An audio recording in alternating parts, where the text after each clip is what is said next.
con Francisco Fonseca, fundador de Notimex, uno de los 4 fundadores. Queremos que nos comparta esa etapa, cómo fue que se integró al equipo fundador de Notimex. Licenciada, buenos días. Gracias por la entrevista. Mire, los 4 compañeros de que hablamos, Enrique Herrera, Jesús Terán, Rolando Ortega y su servidor, en el año 1967 ingresamos a trabajar a la Dirección General de Información de la Secretaría de Gobernación, que era una de las pocas secretarías que tenía una dirección de comunicación social. La dirigía un licenciado Enrique Ábrego y todos trabajábamos en la información diaria que Gobernación manejaba respecto a todo el país, gobernadores, poder legislativo, poder ejecutivo, etc. Y éramos boletineros. De una manera o de otra distribuíamos boletines. Si le cuento la anécdota, pues todos los días, como a las 6 de la tarde, el secretario de Gobernación personalmente salía de su oficina, recorría los pasillos de la parte de atrás del Palacio de Cobián en Bucareli y se metía a la Dirección de Información. Nos pedía el boletín del día, lo corregía y nos decía: corríjanlo, y ahorita regreso. Y regresaba como a la media hora, lo veía, dice: sáquenle copias, por favor, y a ver, usted, Fonseca, se va a distribuirlo al Universal, al Excelsior, al Heraldo, al Día, etcétera. Usted se va a tal periódico, usted a tal periódico, etcétera. Cuando llegue, tome la hora, pregunte el nombre de quien recibe y me llama. Y así era todos los días. Así transcurrió 67 y los primeros meses de 68. En aquel año, que fue crucial para el mundo, recuerdo mucho los problemas de las Brigadas Rojas y del terrorismo en Europa, las barricadas estudiantiles en París, los tanques soviéticos en la Plaza Wenceslao de Praga, la inmolación en Praga de un joven estudiante de 20 años llamado Jan Palach, y todo eso que empezó a contagiarse a otras regiones del mundo, y había el temor de que se contagiara a México. Llegó a los Estados Unidos, a la Universidad de Kent, en California. Hubo muertos. Y México tenía el privilegio de haber recibido la sede de los Juegos Olímpicos de La Paz, 1968. Entonces era un país que estaba en la mira de otros países. Y empezaron a haber rumores de que México era un país subdesarrollado, que México no era capaz, y empezaron a crearse maledicencias y mentiras y cosas por el estilo de México. También en aquellos meses iniciales, en marzo o abril, hubo un problema en una preparatoria que estaba muy cerca de Gobernación, que se llamaba Isaac Ochoa Terena. Hubo unos golpes entre muchachos y después se fueron a pelear contra una vocacional del Politécnico. Y siguieron y se metió la UNAM y empezaron a meterse otros grupos estudiantiles y empezó a crearse el problema estudiantil que todos sabemos cómo desembocó el 2 de octubre. Entonces, cuando todo esto empieza, el gobierno mexicano toma la decisión de crear una agencia de noticias para contrarrestar lo que en México se decía, para desmentir los infundios. Y recuerdo claramente una tarde que nos llamó el secretario y nos dijo: muchachos, el gobierno mexicano va a tener su propia agencia de noticias.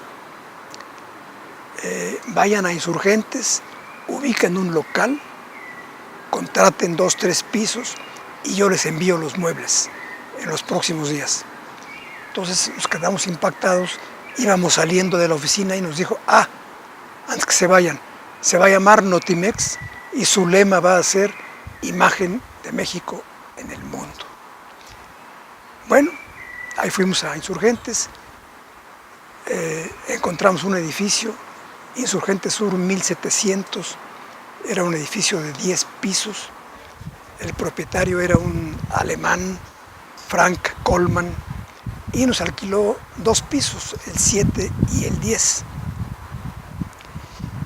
Y como a la semana llegaron los camiones de una empresa propietaria de un señor llamado Holo Hirschfeld, que, hablando de él, años después fue secuestrado en este país.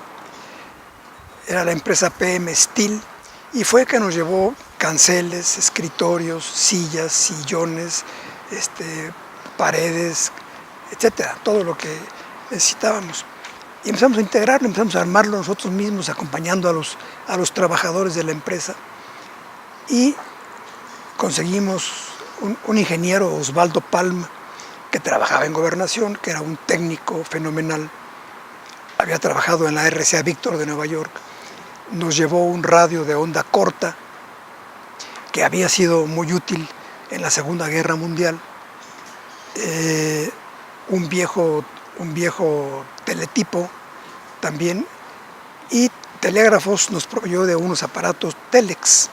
Entonces empezamos a manejar aquello y a través de la radio, aquella radio vieja, oíamos la Voz de América de los Estados Unidos, oíamos Radio Habana, oíamos Radio Vaticano, Radio Vietnam, La Voz de Vietnam, me acuerdo que se llamaba, cuando transmiten en español, por supuesto. ¿Cuántos trabajadores eran? Pues seríamos 10, 12 trabajadores en ese momento. Éramos los 3 o 4 fundadores, el ingeniero Palm, el doctor López Reyes, Quintín Ruiz, que fue el primer reportero que tuvo Notimex, primer reportero redactor, Quintín Ruiz, Fausto Montiel, Javier Fuentes, una secretaria que se llamaba Josefina Sánchez, y en este momento no recuerdo más. ¿Cuáles son las primeras coberturas que recuerdan en Notimex? Bueno, la primera que recuerdo obviamente fue la Olimpiada del 68. México empezó a tener problemas muy difíciles y teníamos que contrarrestar todo esto. Y afortunadamente la Olimpiada salió avante, pudimos cubrirla toda debidamente. Notimex la cubrió con 3 o 4 personas y con los cables que teníamos del periódico El Día, los cables de la agencia EFE y algunos de la AP y de la UPI. La UPI ya no existe, pero existía entonces, y creo que algunos de la France Press. Ese fue el primer evento que cubrió Notimex ya profesionalmente, digamos. ¿Cuántos usuarios tenía o clientes, suscriptores de su servicio? Pues eran muy pocos, eran algunas estaciones de radio, serían 2, 3, y 3 periódicos, y nada más en ese momento, no teníamos más. ¿Cuáles son, a partir de entonces, después del 68, qué coberturas siguen? ¿Cómo va ese crecimiento de Notimex? Bueno, Notimex empezó a crecer porque empezamos a contactarnos con otras agencias. Entonces firmamos un contrato con EFE y EFE empezó a proveernos de sus cables, que eran muy buenos. Recibíamos cables de la AP, de la UPI, pero eran sin contrato, o sea, eran los que mandaban ellos al aire. Y los recibíamos en el viejo teletipo que teníamos también. Y también recibíamos en español cables de China, de la Xinhua, de Jiji Press, de Tokio, de Tanyug, de Yugoslavia, de la DPA de Alemania, pues es lo que recuerdo así más o menos. Y algo que marcó mucho el nacimiento y el crecimiento de Notimex fue que el 1 de enero de 1969 salió al aire el flamante Canal 8 en México, propiedad de unos inversionistas regiomontanos, instalado en los viejos estudios de la familia Stahl, los estudios San Angelín. Ahí se instaló el Canal 8 y el apoderado legal de Canal 8 era muy amigo de nosotros, era hermano del secretario de Gobernación. Entonces él consiguió que Notimex hiciera el primer noticiario de la televisión a color. Entonces, cuando nos enteramos de esto, empezamos a buscar excelente información, acudimos a varios periódicos que nos negaron esto. Solamente El Día, que lo era dirigido por don Enrique Ramírez y Ramírez y por doña Socorro Díaz, ambos nos dieron información diaria, y el noticiario se llamó Teleperiódico Notimex El Día, y salimos al aire el 1 de enero de 1969 a las 10 de la noche, con dos conductores que eran Jorge Kellogg y Arturo Ibáñez. Y así empezó Notimex a verse en televisión a color en México. En esa etapa ocurren varios hechos, tanto a nivel nacional como internacional. El Apolo, donde se llega a la Luna, se inaugura el metro en la Ciudad de México. ¿Cómo lograban cubrir todos estos aspectos? Bueno, Notimex tenía, desde sus inicios, tenía 3 o 4 camarógrafos de cine excelentes. Recordemos que no existía el videotape, mucho menos portátil. Entonces todo era cine. Entonces teníamos cámaras nuevas, Bolex, marca Bolex y marca Arriflex. Y Alfonso Alvarado y Alberto Rodríguez, que eran los mejores camarógrafos, eran los encargados de cubrir todo ese tipo de eventos. Entonces cubrían, sí, se cubrió por supuesto la inauguración del metro, que fue la primera parte de la glorieta de Chapultepec a Pino Suárez, y también se cubrió, bueno, lo del El hombre en la luna. Esa fue una imagen que salió de la torre de telecomunicaciones provista por la NASA, y la tomó en su momento Telesistema Mexicano, el Canal 13 que ya existía y el Canal 8 también. Perfecto. En toda esta etapa, ¿hasta qué año estuvo usted colaborando con Notimex? Yo colaboré en Notimex 68, 69 y 70. Lo digo porque yo cubrí la gira presidencial de Luis Echeverría, que empezó en octubre de 69 y terminó casi 10 meses después. Al término, yo me incorporé, después de las elecciones, me incorporé a otra oficina que también nacía, que era la Comisión de Radiodifusión, que es el tronco o la madre de lo que ahora es RTC. Entonces yo me incorporé como director general de la Comisión de Radiodifusión y dejé Notimex. Afortunadamente la Comisión de Radiodifusión tenía sus oficinas en los pisos 1 y 2 de Insurgentes 1700. Entonces yo seguía siendo parte, de todos modos, de Notimex. Notimex fue creciendo paulatinamente en esta etapa. Además de cubrir los hechos a partir de agencias, tuvo las posibilidades de salir fuera de la ciudad y fuera del país. Sí. ¿Cuáles recuerdan? Bueno, yo recuerdo que fuera de la ciudad salí yo por primera vez en noviembre de 1968 a cubrir la última reseña de los festivales cinematográficos en Acapulco. Ese fue el primer evento que cubrió Notimex fuera de la ciudad. Y al siguiente año, en junio de 69, el presidente Joaquín Balaguer de República Dominicana hizo una convocatoria a medios de comunicación y a corresponsales porque tenía intenciones de dar una conferencia y hablar del régimen anterior de Rafael Leónidas Trujillo en República Dominicana. Y entonces yo fui enviado para cubrir el primer evento también de Notimex fuera del país, que fue ese.